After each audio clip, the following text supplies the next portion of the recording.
안녕하세요, 여러분. 부자 오빠입니다. 오늘은 반도체 얘기를 좀 해보겠는데요. 자, 반도체는 크게 메모리 반도체와 비메모리 반도체가 있는데, 사실 삼성전자 하면 메모리 반도체 최강자죠. 그런데 비메모리 반도체는 최강자도 아니고, 그냥 강자도 아니고, 사실 후발주자입니다. 이제 막 미국을 따라가고 있는 상황이라고 보시면 됩니다. 삼성전자는 메모리 반도체에서 수십 년 동안 세계 1위 자리를 지키면서 엄청난 자본을 축적을 했고 또 주가도 많이 올랐죠, 사실. 자, 그런데 이제는 그 메모리 반도체가 좀 약발이 다 됐다라는 말이 여기저기서 지금 많이 나오고 있는 상황이고요. 제가 봐도 이제 더 이상 메모리 반도체에만 의존하기에는 시대가 너무 빠르게 변하고 있다는 말이죠. 자, 이것을 삼성전자도 모를 리가 없기 때문에 비메모리 반도체에 엄청나게 지금 투자를 하고 있는데요. 그 중에서도 가장 많이 투자하는 게 파운드리 분야입니다. 이 파운드리 분야에서 현재 세계 1위가 대만의 TSMC인데 얘네는 삼성전자보다 너무 앞서 있어요, 사실. TSMC 점유율이 50%가 넘고 삼성전자는 20%도 채 되지 않죠. 자, 그런데도 사실 걱정이 안 되는 게 막대한 투자를 하고 있고 삼성전자가 기술력도 사실 크게 뒤떨어지지 않고 있습니다. 10년 후에는 세계 1위를 하겠다는 목표까지 세웠습니다. 점유율 차이가 엄청나게 많이 나긴 하지만 삼성전자가 사실 크게 꿀리진 않거든요. 그냥 점유율 차이가 많이 날 뿐입니다. 오히려 지금 점유율에서 앞서 있는데 미래가 어두운 것보다는 지금 당장은 엄청나게 뒤떨어져 있지만 미래를 봤을 때 충분히 역전 가능성이 보이는 것이 훨씬 낫다고 봅니다. 그래서 삼성전자의 새로운 먹거리는 비메모리 반도체에서 많이 창출이 될 텐데 그 중에서도 파운드리가 핵심적인 역할을 할 것이고 이 부분은 저도 걱정이 안 되고 있습니다. 제가 지금 제일 걱정되는 분야는 비메모리 반도체 분야 중에 바로 이 엑시노스라는 모바일 AP입니다. 모바일 AP도 사실 비메모리 반도체의 핵심 분야라고 할 수 있는데 반도체 설계에 해당이 되죠. 반도체 하면 사실 삼성전자지만 모든 반도체 부분을 다 잘하는 것이 아니라 특히 잘하는 분야가 있고 조금 못하는 분야가 있습니다. 제가 생각할 때 상대적으로 많이 부족한 부분이 바로 이 반도체 설계 쪽이라고 보는데요. 자, 그 중에서도 오늘은 스마트폰에 들어가는 가장 핵심적인 반도체인 모바일 AP에 대해서 말씀을 드릴까 합니다. 자, 여러분들이 쓰시는 데스크탑 컴퓨터나 노트북에는 CPU와 그래픽 카드가 들어갑니다. 고사양 게임을 하기 위해서는 특히 그래픽 카드가 좋아야 되죠. 자, 스마트폰도 마찬가지입니다. 요즘에는 스마트폰으로 게임도 많이 하시니까 게임 성능도 상당히 중요한데요. 그러기 위해서는 CPU 성능도 중요하지만 GPU 성능도 아주 중요합니다. 자, 그런데 상식적으로 생각을 해볼 때 데스크탑 PC 같은 경우는 그래픽카드 하나만 엄청나게 크잖아요.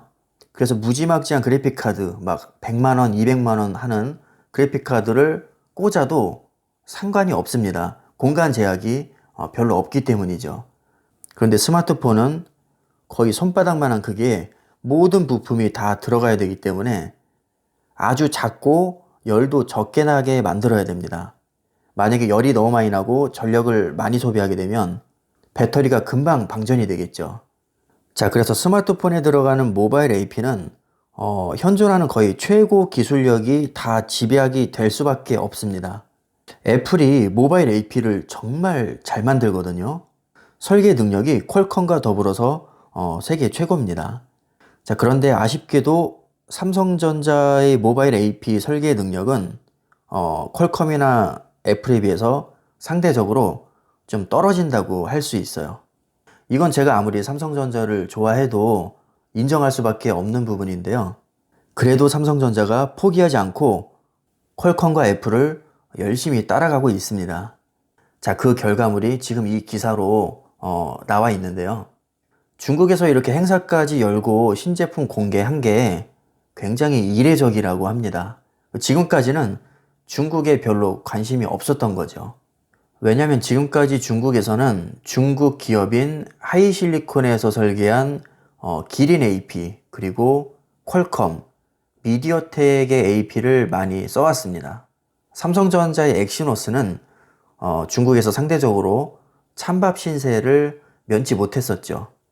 그런데 최근에 급격한 변화가 일어났습니다. 화웨이가 미국의 제재를 받으면서 화웨이 자회사인 하이실리콘조차도 지금 휘청이고 있거든요. 그래서 이 빈자리를 나머지 기업들이 지금 메워야 되는 상황인데 이미 퀄컴과 미디어텍은 선점을 하고 있었고 여기에 삼성전자가 엑시노스 신제품을 내놓으면서 중국으로 진출을 지금 꾀하고 있는 겁니다. 중국은 인구가 15억이 넘을 정도로 세계에서 인구가 제일 많죠. 그리고 중저가형의 비중도 상당히 높습니다. 그래서 이 기회를 놓치지 않고 삼성전자가 하이실리콘의 공백을 치고 나가겠다는 전략입니다. 엑시노스 1080은 현존하는 최고 공정이라고 할 수 있죠. 5나노에서 생산이 되고 갤럭시 A71 5G 그리고 갤럭시 A51 5G와 같은 중가형 스마트폰에 들어가던 엑시노스 980의 후속작입니다. 이게 앞으로는 중국의 비보 스마트폰에 탑재가 될 겁니다.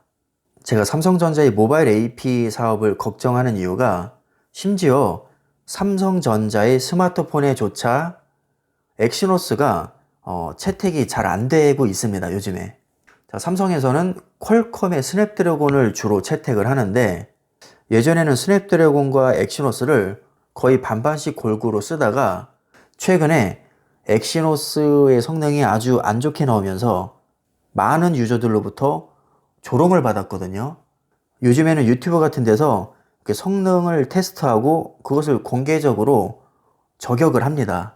거기에서 퀄컴의 스냅드래곤에 비해서 삼성의 엑시노스가 성능이 너무 구리게 나오니까 거기서 아주 욕을 많이 먹고 심지어는 삼성의 갤럭시 스마트폰에 엑시노스 넣지 말고 퀄컴의 스냅드래곤만 넣어라 이런 얘기까지 많이 나왔습니다.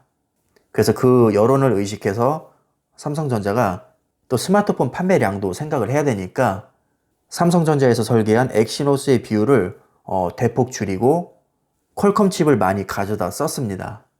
그래서 많이 밀렸을 때는 퀄컴의 스냅드래곤이 80%, 삼성의 엑시노스가 20%밖에 채택이 안 됐었죠. 심지어 삼성전자의 갤럭시 스마트폰에 말이죠. 자, 이건 뭐 수익성도 수익성이지만 사실 자존심도 굉장히 상하는 일이거든요. 그래서 더 이상 안 되겠다 싶어서 GPU 부분을 강화하기 위해서 세계 2위 GPU 설계사인 AMD와 협력을 한다고 기사에 막 대서특필이 됐었는데 최근에 또 출시가 연기가 됐습니다. 그래서 지금은 AMD GPU가 아닌 ARM 코어텍스를 기반으로 출시를 했는데 그래도 성능이 생각보다는 괜찮게 나와서 어느 정도 지금 경쟁이 되는 것 같습니다. 아마 1, 2년쯤 후에는 AMD GPU가 탑재가 될 확률이 높고요. 그때쯤 되면 퀄컴이나 애플의 성능을 뛰어넘을 가능성도 충분히 있다고 봅니다. 왜냐하면 AMD의 GPU 설계 능력은 엔비디아 다음으로 뛰어나거든요. 세계에서 2위입니다. 지금이 아주 중요한 시기인데 이제 내년부터는 하이실리콘의 점유율이 미중 무역 전쟁으로 인해서 급격히 떨어질 것으로 예상이 되기 때문에 중국의 스마트폰 제조사인 오포, 비보, 샤오미 여기에 이제 삼성전자도 가세를 하겠다는 전략입니다. 현재 모바일 AP 점유율을 보면 퀄컴이 29%로 1위, 미디어텍이 26%로 2위, 그리고 화웨이의 자회사인 하이실리콘이 16%로 3위입니다. 그 뒤를 이어서 애플이 13%로 4위인데 애플은 사실 자사의 아이폰에만 AP를 탑재하기 때문에 애플의 AP가 중국 스마트폰에 탑재될 일은 없습니다.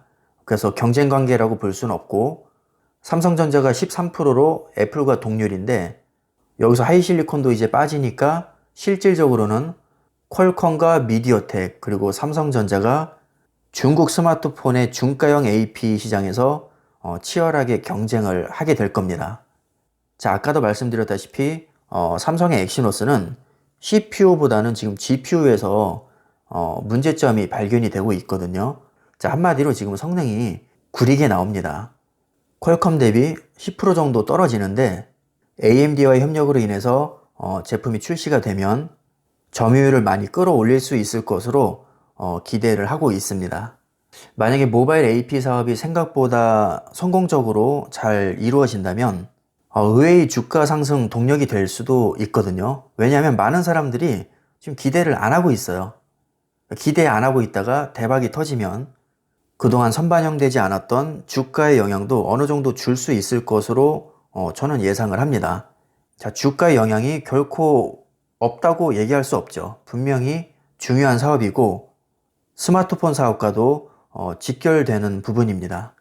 만약에 삼성에서 엑시노스를 설계해내지 못한다면 퀄컴이나 미디어텍 같은 기업한테 끌려다닐 수밖에 없고, 그렇게 되면 스마트폰 사업도 수익성이 상당히 떨어질 수가 있습니다. 자, 삼성이 모바일 AP로 돈을 버는 것도 중요하지만 스마트폰 사업의 안정성을 위해서 칼자루를 쥘 수 있는 원동력이 되어주기도 하죠. 왜냐하면 엑시노스가 아예 없다면 퀄컴에서 부르는 값을 그대로 다 줄 수밖에 없을 테니까요. 너무 비싸게 부른다고 스마트폰 사업을 접을 수는 없을 거고, 대안이 있어야 되는데 그 강력한 대안 중 하나가 바로 삼성에서 자체적으로 설계하고 생산하는 엑시노스라는 모바일 AP라고 할 수 있습니다. 자, 그래서 D램이나 낸드 플랫이 파운드리 못지않게 아주 중요한 사업이라고 할 수 있고요. 지금 제조 공정으로 봤을 때 퀄컴과 동일한 5나노 수준까지 와 있기 때문에 미래가 어둡다고 말할 수 없습니다. 분명히 잘 해낼 거라고 믿고요. 자, 절대 포기하지 말고 끝까지 사업을 이어나가서 언젠가는 포텐을 터트려 주기를 바라겠습니다. 이 모바일 AP를 삼성전자가 어떻게 요리를 해나갈지 이 부분도 지켜보시면 조금 더 재미있는 투자를 하실 수 있을 겁니다. 물론 모바일 AP 사업이 망한다고 해서 삼성전자가 휘청이진 않겠지만 분명히 중요한 사업이고 절대로 포기해서는 안 되는 사업입니다. 자, 오늘 영상은 여기서 마치겠습니다. 감사합니다.